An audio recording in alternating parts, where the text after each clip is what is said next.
2025 silver screen සම්මාන වල ග්‍රාමාත්‍ය ආචාර්ය හරිනි අමරසූරියගේ ප්‍රධානත්වයෙන් බණ්ඩාරනායක සම්මන්ත්‍රණ ශාලාවේදී පැවැත්වුණා. 1970-75 වසරවල දේශීය සිනමාව පෝෂණය කළ කලාකරුවන් නැගීම මෙවර සම්මාන වල ආරමුණ වුණා. එහිදී ප්‍රවීණ රංගවේදිනී අයිරංගනී සේරසිංහ මහත්මිය වෙත අග්‍රාමාත්‍යවරිය විසින් සුමිත් බිබිලේ අනුස්මරණ ස්වර්ණ සම්මානය ප්‍රදානය කළා. මේදී සම්මානයට පාත්‍ර වූ පද්මශ්‍රී කොඩිකාර දිනේෂ් ප්‍රියසාද්, ඉන්ද්‍රානි පෙරේරා යන කලාකරුවන් වෙතද සම්මාන ප්‍රදානය කිරීමද අග්‍රාමාත්‍යවරිය අතින් සිදු වුණා.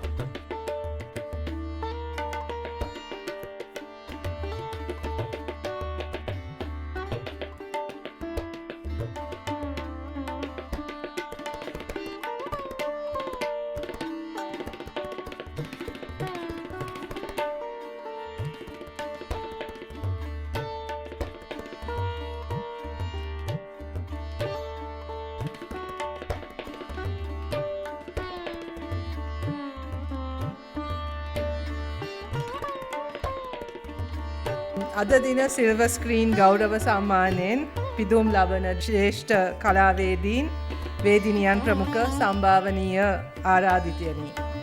භූගෝලීය සාධක පදනම් කොටගෙන ගොඩනැගුණු ලෝක සිතියමෙහි ශ්‍රී ලංකාව තිතක් තරම් කුඩා පරිමාණයෙන් සලකුණු වුවද ලොව ජනප්‍රියම කලාමාධ්‍ය වන සිනමාවේ විෂයෙහි සලකා බැලීමේදී ලෝක සිනමා සිතියම තුළ අප සැලකිය යුතු පරිමාණයකින් දස්කම් විස්කම් ප්‍රකට කළ රටක්. එවැනි ගෞරවයක් ලොවක් හමුවේ අපට අත්කරදීමට තම ජීවිතය කැප කළ ප්‍රවීණ කලාකරුවන් ඇගීම, ඔවුන් රැකබලා ගැනීම හා ඔවුන් වෙනුවෙන් අවශ්‍ය සියලු අවස්ථාවන්හි පෙනී සිටීම සමස්ත ජාතියේ පරම යුතුකමක්සේ මම දකිමි. සංස්කෘතික මිනිසෙක් බිහි කරන සමාජයක් තුළ සංස්කෘතික ජීවිතයක් සියලු දෙනාටම හිමිවිය යුතුයි කියන ඒ සංකල්පය තුළ ගොඩනගන සමාජයක් තුළ අනිවාර්යයෙන්ම කලාකරුවන් කියන්නේ අපිට අතිශයින්ම වැදගත්, අතිශයින්ම වටිනා ප්‍රජාවක්. ඉතින් ඔවුන් රැකබලා ගැනීම යුතුයකමක් හැටියට අපි දකිනවා. ඔවුන් සමග මෙහිම එකතු වීමත් අපිට විශාල භාග්යක්.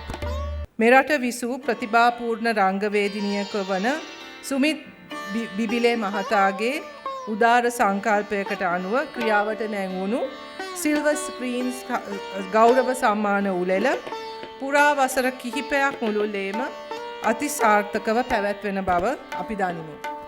සුමිත් බිබිලේ මහතාගේ සංකල්පයක් අනුව බිහි වූ මේ පදනම එතුමාගේ දියණිය වන සනෝජා බිබිලේ මහත්මිය විසින් පවත්වාගෙන යෑම අගය කළ යුත්තකි. කතානාද සිනමාවේ පටන් 70ක දශකයේ ආරම්භය දක්වාම අප සිනමාවේ උදාර මෙහෙවරක යෙදුණු කලාකරුවන් රැසක් මේ වන විටත් සිල්වර් ස්ක්‍රීන් සම්මානයෙන් පිදුම් ලබා ඇති බව දැන ගැනීමත් සතුටට කරුණක්. අද පළවෙනි වතාවට සිල්වර් ස්ක්‍රීන් ගෝල්ඩන් අවෝඩ් එක නේද? ඒකෙන් පිදුම් ලබපු අයිරංගනී සේරසිංහ මහත්මියට ඒ ගෞරවය ලබා දීමට මටත් සහභාගී වීම අවස්ථාව ලබා දීම ගැන මම ඔබ සියලු දෙනාටම සරෝජා බිබිලේ මහත්මිය ඇතුළු සුනිල් ප්‍රනාන්දු මහතා ඇතුළු සියලු දෙනාටම මම ඉතාමත්ම ස්තුතිවන්ත වෙනවා. ඇයයි මමයි එකම පාසලට ගියේ. ඉතින් චූටි කොටසක් ඇයගෙන් මමත් අයිති කරගන්නවා ඒ නිසාවම. ඒ වගේම අද අපිට මෙවැනි අවස්ථාවන් වලදී අමතක කරන්න බැරි කෙනෙක් මාලිනී ෆොන්සේකා මහත්මිය. ඇයව අපි අනිවාර්යයෙන්ම සිහිපත් වෙනවා. ආරාධනා සින්දුව ගායනා කරනකොටත් නැවත වතාවක් අපිව ඒ අතීතයට ගෙන ගියා.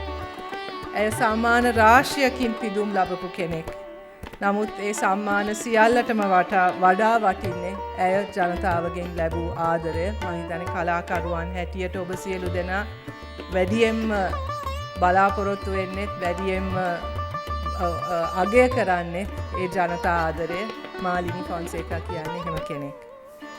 සිංහල සිනමාව නියෝජනය කරමින් මෙවරද සම්මානයට පාත්‍ර වන සිනමා ශිල්පීන්, අධ්‍යක්ෂකවරු, නිෂ්පාදකවරු, කාර්මික තාක්ෂණ ශිල්පීන් මෙන්ම පුවත්පත් කලාවේදීන් සහ විචාරකයන්ද ඇතුළු කලාකරුවන් සැමට මගේ හෘදයාංගම සුභාශිංසන පිළිගැන්වීමටද මේ අවස්ථාවක් කරගනිමි. එමෙන්ම සනෝජා බිබිලේ මහත්මිය, සුනිල් ටී ප්‍රනාන්දු මහතා සහ සිල්වර් ස්ක්‍රීන් සංවිධානයේ සියලු ක්‍රියාකාරීන් හටද මෙම උළෙල සාර්ථක කර ගැනීමට උරදුන් අනුග්‍රාහකයන් සැමටද මෙවැනි අරුත්බර දේ ජනගත කරන්නට සහාය වන සියලු ජනමාධ්‍ය හා සමාජ මාධ්‍ය ක්‍රියාකාරීන් හටද මම ගරු ජනාධිපතිතුමාන් ප්‍රමුඛ සමස්ත රජය වෙනුවෙන්ම ස්තුතිපූර්වකව ගෞරවය පුදන සේම තව දුරටත් මෙම කෘතවේදී සත්කාරය අඛණ්ඩව සිදු කරගෙන යෑමටද මෙම සියලු පාර්ශවයන් සඳහා සුභාශීක්ෂණයද එක් කරන්න කැමැත්තෙමි.